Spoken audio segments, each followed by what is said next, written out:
So with that, I would like to introduce our 15 Minutes of Brilliance. Those of you that are new to us will not be familiar, perhaps, with 15 Minutes of Brilliance. Before each speaker, we invite one, or in this case, two people, to come to the stage and share with us a brilliant idea, and in this case, a brilliant action and a brave action that they have done themselves. And tonight, it's really my honor to be welcoming the opening 15 Minutes of Brilliance, Miko and Isaac Vergun. I'll tell you a little bit about them before they come up. Miko and Isaac are both from Beaverton, Oregon, so they're local. Miko is 17 and is a climate activist who draws upon her Marshallese heritage in her work to draw attention to the plight of the Marshall Islands and all the world. Honored as a youth in action for work on behalf of the Marshallese community, she spent her 16th birthday giving a speech in DC and marching for climate justice, together with her fellow plaintiffs in the case Juliana et al. Versus the United States, to bring attention to the desire of youth and everyone to have a safe climate. Isaac is 16, also a climate activist, who really got his start the day he asked Bill McKibben, "Do you think that an 11-year-old like me with a supportive family could get a local city like Beaverton, Oregon, to join your divestment campaign?" Since that day, he has become a climate justice ambassador and a climate reality leader, also a plaintiff in the federal climate change lawsuit, Juliana et al. Versus the United States. Please welcome to the stage Miko and Isaac.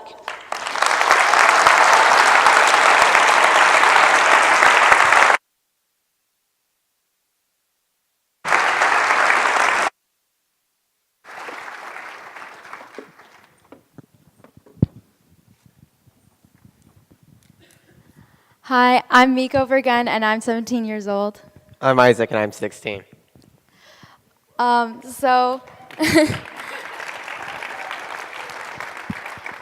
The summer before ninth grade, my brother and I went down to Eugene, Oregon to file a lawsuit against the Obama administration, now the Trump administration, for violating our rights to life, liberty, and property, our constitutional rights, for allowing and promoting the use of fossil fuels. And this is commonly, this is known as Juliana versus US, but also known as Youth v. Gov.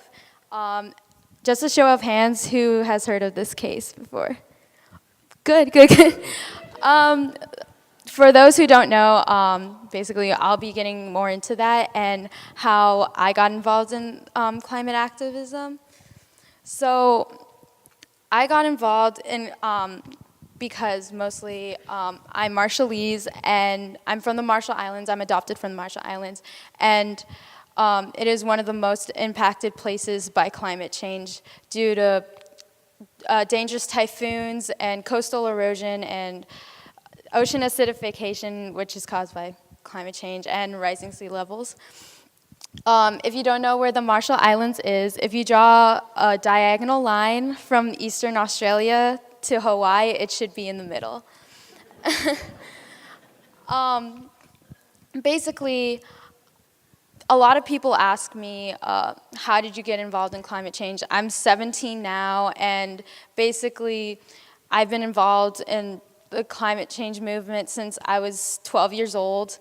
And how I got started is basically, I was actually studying, getting ready for my bat mitzvah because I'm Jewish. And for those who don't know what a bat mitzvah is, it's basically a coming of age ceremony, and teens are supposed to prepare a good deeds project. And I wanted mine to be on my birthplace, and I decided to pair up with an organization called Living Islands and fundraise for a community center in the Marshall Islands to protect the people from typhoons and basically try to reduce the amount of people having to leave. So a lot of climate refugees come from the Marshall Islands. And basically, I raised a lot of money, but that was the first step.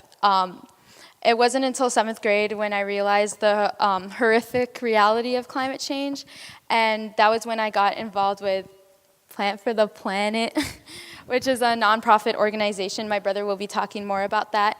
But it basically teaches youth how to become climate ambassadors, climate justice ambassadors, and teaches them on their rhetoric skills and their be better public speakers, and teach their adults about climate change.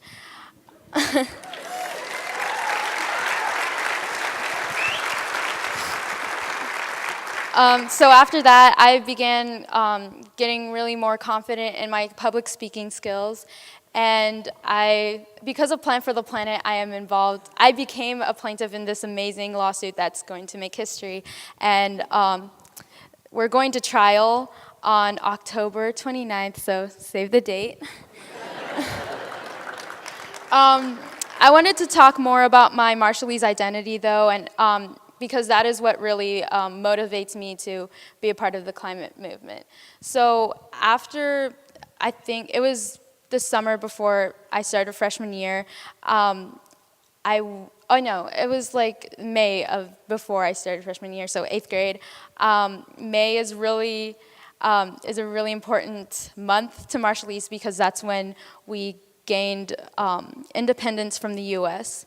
And what I learned, basically, it's called May Day, and all these Marshallese gather as a community, and there's like workshops, there's food, it's really fun. And that year, it was based on the nuclear legacy that happened because the Marshall Islands has a history of being a nuclear testing site to the U.S.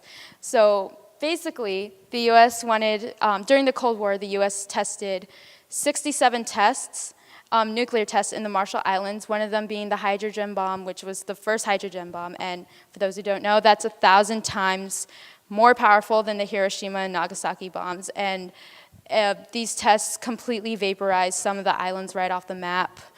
And so there's a lot of, not only is this a climate justice issue, but like it's also a social justice issue because the U.S. after they didn't want to clean up their mess, so they put it all into one dome, and that dome is cracking now. And because of climate change, there's rising sea levels, and it threatens to, the dome is threatening to leak out about 11,000 cubic yards of nuclear debris into the Pacific Ocean.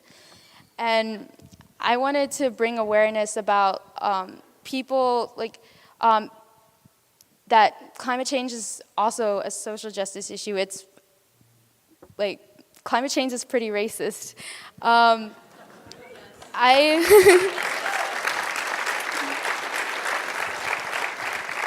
After that, after learning about that, I was pretty angry.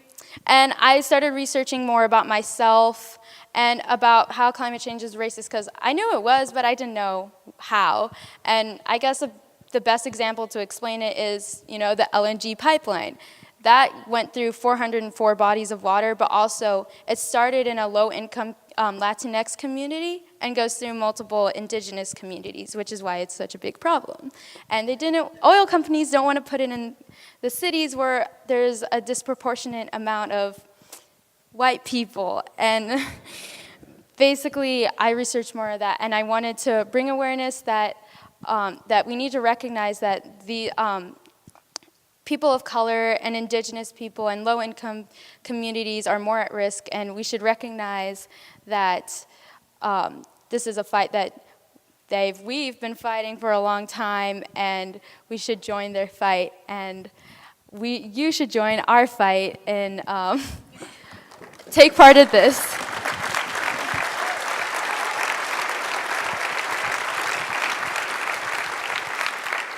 So now I'm going to hand it off to my brother.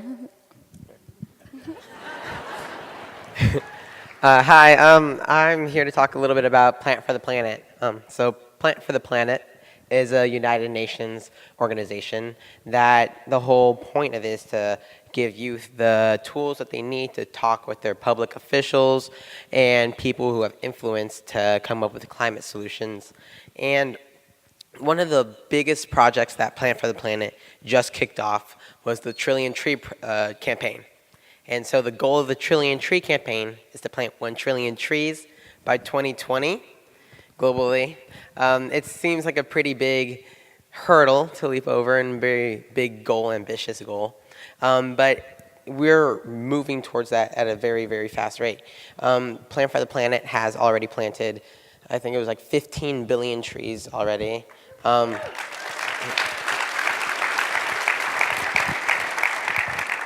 And we have about 5 billion trees pledged. And Plan for the Planet decided to take on this goal of planting trees because we find that it's the easiest way to solve the climate crisis, at least a little bit. Those 1 trillion trees will suck out 25% of the CO2 in the atmosphere and sequester it back into the soil where it belongs. And that's one of the main things that really drew me to Plant for the Planet when I was 11 years old. And my sister and I participated in one of their first academies up in Seattle. And that's where we met Aji Piper, who's another plaintiff on the lawsuit now, which is pretty cool. We're all connected, yeah.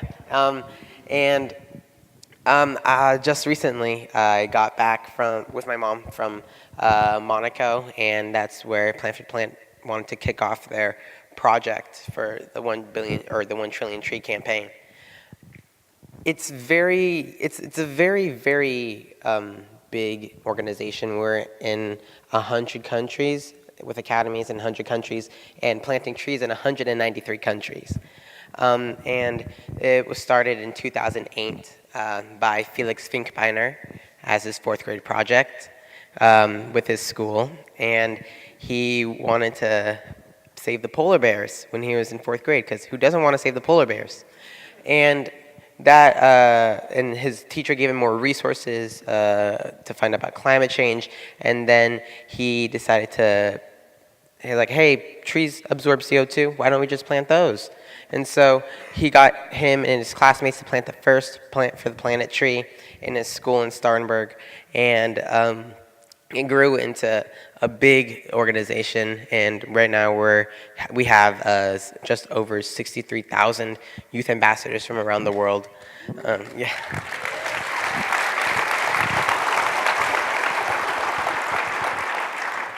And last year, I got the opportunity to be the global board president children's board president for Plant for the Planet. And that was a really great experience. I got to meet youth from all around the world. Youth from Germany, where it started, youth from Italy, Spain, Zimbabwe, Zambia, Mexico, Guatemala. And it's a very, very big, very great opportunity. And it made me realize that there are so many youth my age and the upper end of the youth spectrum who are working on this issue. And it's not like me and my sister, or like me and my sister and our climate activist friends, but it's a whole bunch of youth. And I'm seeing a whole bunch of youth also get active, not just in the climate change movement, but in the social justice movement, like with the school walkouts that have happened, and the March for Our Lives that happened in Portland that my sister and I participated in as well. It's just very astonishing. Maybe this has to do with how our country is running now and what in international politics, but it's overall been gone for the better. And a lot of adults have said that, like, our lawsuit and Plant for the Planet and this youth activism is just like something that our parents imposed on us, and it's not like what we want to do. But we're out here saying, this is what we want to do. We're going to be inheriting this world. We need to step up, and we can't let the older generations come up with a solution, because there hasn't been a solution yet. And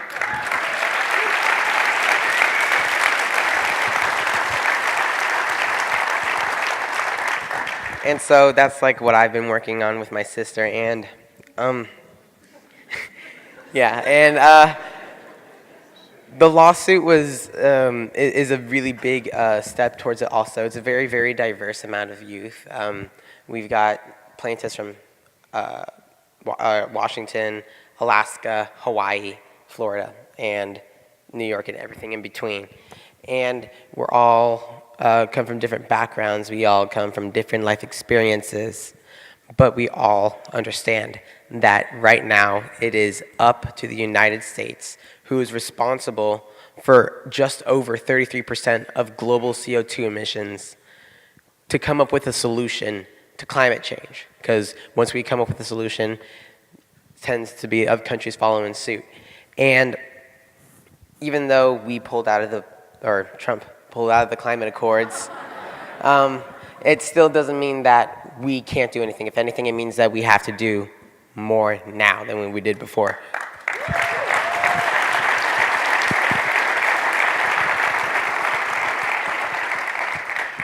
And even though the United States legally isn't pulling out until just after 2020 in November,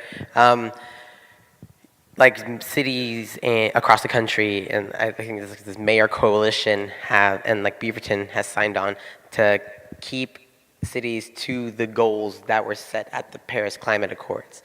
And as part of Plant for the Planet, being a UN organization, we have ambassadors go to like COP22 that just happened, and the COP coming up soon, and intersectionals in Bonn that happened last week. And we are giving them what we have done and asking those countries to adopt what we've been doing into their own laws and diplomacy. And that's something that's like really, really big. And it was only started by a 9-year-old and 10 years ago, and it's so big. Just like the Living Futures conference, this organization has gotten really big, and everyone here is a good representation of what this organization has done and what we're all fighting for. Thank you, everyone.